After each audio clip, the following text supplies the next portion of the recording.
So let's proceed to the essential number 6. So based on my understanding, the essential number 6 is meaningfully partner with parents to support infants and toddlers well-being. So for me, it is meaningfully partners with parents to support their infants, their kids, or their child or toddlers in well-being, because during the years from birth to age 3, parents are central to the child's self-regulation and well-being. Because of this, Quality Infants and Toddlers program prioritize respectful, reciprocal communication that views parents as partners and offer culturally responsive parenting practice. So, parenting are central to children's ability to regulate, trust, and explore. It's crucial to also work closely with and support parents, guardians as well. And adults, caregivers, and parents work closely together to best meet needs of the child. Teachers and parents are partners. This communication from one to another enables sharing information about the child that facilitates the other's ability to maintain continuity in children's experiences and be attuned to the child's health, state, and learning. The partners with parents to support infants and toddlers' well-being is the teacher or provider, and parents are really partners in this process. They are able to provide congruence in the early care and education settings. Infants and toddlers are not able to report. They depend on the adults on their world to build consistency whenever possible. The teacher or provider can support optimal presenting by listening, supporting, affirming, modeling, and sharing insight about the child. The teachers are providers able to convey best practice that support both parenting and the early care of education programs. All parents of infants and toddlers benefit from sensitive support from the teachers and providers. Child relations, child-parents relations, the first dance. The second dance is parents. The parents community, teacher-parents relationship to supportive dance. Last dance, the teacher community, child-teacher relationships, the extended dance. So let's proceed to the essential number 7. So the essential number 7 is ensure culturally congruency. So based on my understanding, to ensure cultural congruency, cultural sensitivity is a theme that should be woven throughout all the elements, a universal character at the core of caregiving.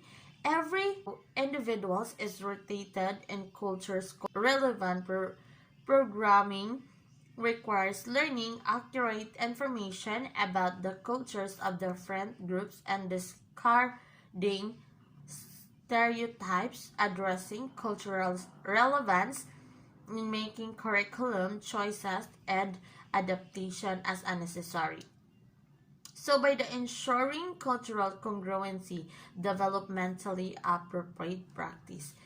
The principle remind teachers and caregivers that every individual is rotated in culture, that it is one's own family who are the primary source of culturally relevant programming, that every individual has the right to maintain his or her own identity, unity, acquiring skills to function in our diverse society and others.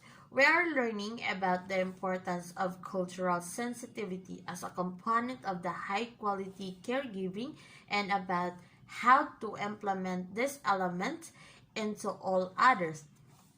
Culture is a favor in both how language is learned as well as in the more obvious factor of whether in the language the infant are learning is English or whether language or another language. When it comes to language communication overall, and that includes supporting the family language in every way possible. So infants and toddlers programs support the primary language of families by speaking to the child in English or the family primary language. Most programs with a number of non-English speaking families will seek to line a teacher or staff person who speak the family's language, since this is generally considered to be a basic first step in cultural congruency. Teachers and providers can be assured that the essential core of sensitive and responsive caregiving elements provides here can broadly applied to all cultural communities. So next is essential number 8. So essential number 8 is the structured environments to provide developmentally supportive care. So based on my understanding, the high quality infants and toddlers program can help to buffer against the multiple adverse influences that may hinder young children's development by including structural elements such as small groups, primary care, continuity, individualized care, available, accessible materials, consistent routines, comfortable space for parents, as well as environment that are exclusive, safe, encourage active exploration and play, and responsive to cultural and linguistic differences.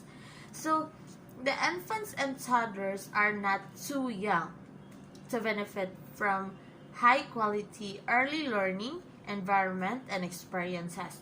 Every community quality needs a variety of settings that will meet preference and needs of families. High-quality infants and toddlers care environment can help buffer against multiple adverse experiences that can negatively impact young children's development.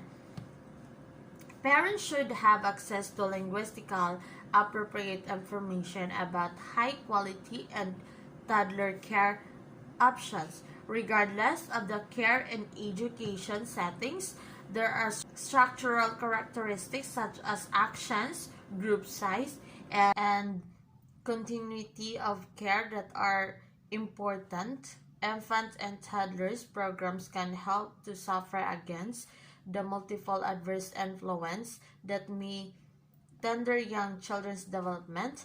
There was essential structure characteristic and environments to provide developmentally supportive care, the small group, assignment of a primary caregiver to each child, continuity of care approach, available and accessible materials, consistent routines, a comfortable space for parents to gather, individualized care, safe and age-appropriate materials, facilitation of active exploration and play, responsive and attentive supervision of infants and toddlers, exclusive of children with special needs, and responsive to cultural and linguistic differences.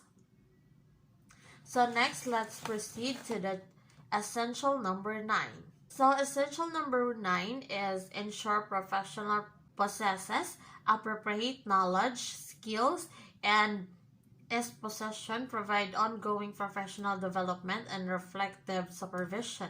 So it means appropriate skills and disposition included knowledge, skills of infants' development, including early brain development and disposition that are nurturing, attentive, and responsive. So caregivers pursue ongoing professional development that includes self-reflection. Reflective supervision is a necessary component of quality infant-toddlers program.